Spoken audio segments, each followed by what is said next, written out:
இன்றைக்கி என்ன ஸ்பெஷல் அப்படின்னு சொல்லி கேட்டிங்கன்னா, காரக்குழம்பு, சாப்பாடு, அப்பளம், கூட்டு செஞ்சிருந்தேன். ரொம்ப ரொம்ப ஒரு சூப்பரான சாப்பாடு தான். ரொம்ப நாளைக்கு அப்புறமா இதை என்ஜாய் பண்ணி சாப்பிட்டேன். கல்யாணம் ஆன புதுசா இருக்காங்க இல்லையா, புது தம்பதியினர். அவங்கலாம் என்ன பண்ணுவாங்கன்னு பார்த்தீங்கன்னா, எதுவுமே தெரியாது. அவங்கள பத்தி இவங்களுக்கு தெரியாது, இவங்கள பத்தி அவங்களுக்கு தெரியாது. குறிப்பா அதில சொல்லப்போனா, ஆண்கள விட பெண்கள் தான் வந்து ஃபுல் டீட்டெயிலுமே வந்து அவங்க கிட்ட எல்லாத்தையும் உளறிடுறாங்க. ஏன்னா இத வந்து சொல்லவே கூடாது. சில விஷயங்கள் வந்து சீக்ரெட்டா தான் இருக்கணும். சில விஷயங்கள் வந்து ஓப்பனா இருக்கணும். அதுலயும் வந்து பெண்கள் வந்து எல்லாத்தையும் சொல்லிடாதீங்க. ஆசை 60 நாள், மோகம் 30 நாள் ஒரு பழமொழி இருக்குது இல்லைங்களா? நம்ம வந்து அத எல்லாத்தையும் சொல்லிடுவோம். முதல்ல வந்து அவங்க என்ன பண்ணுவாங்க, விட்டு பிடிப்பாங்க. சரி ஏதோ ஒண்ணு புதுசு அப்படிதானே அப்படின்றதுனால அவங்க வீட்லயே விட்டுருவாங்க, பையன் வீட்ல.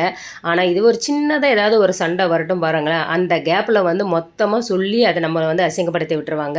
அதுக்காக தான் சொல்றேன், உங்கள பத்தினது எதுவுமே முழுசா சொல்லிடாதீங்க. அதுல ஓரளவுக்கு ஒரு 60% சொல்லுங்க. மீதி 40% வந்து மறைவாவே இருக்கட்டும். எதையுமே எல்லார்கிட்டயும் எல்லாத்தையும் வந்து சொல்லணும்னு அவசியமே இல்ல. ஃபர்ஸ்ட்டு வந்து பழக பாருங்க. முதல்ல அவங்கள பத்தி தெரிஞ்சுக்க பாருங்க, பெண்கள பொறுத்தவரைக்கும்.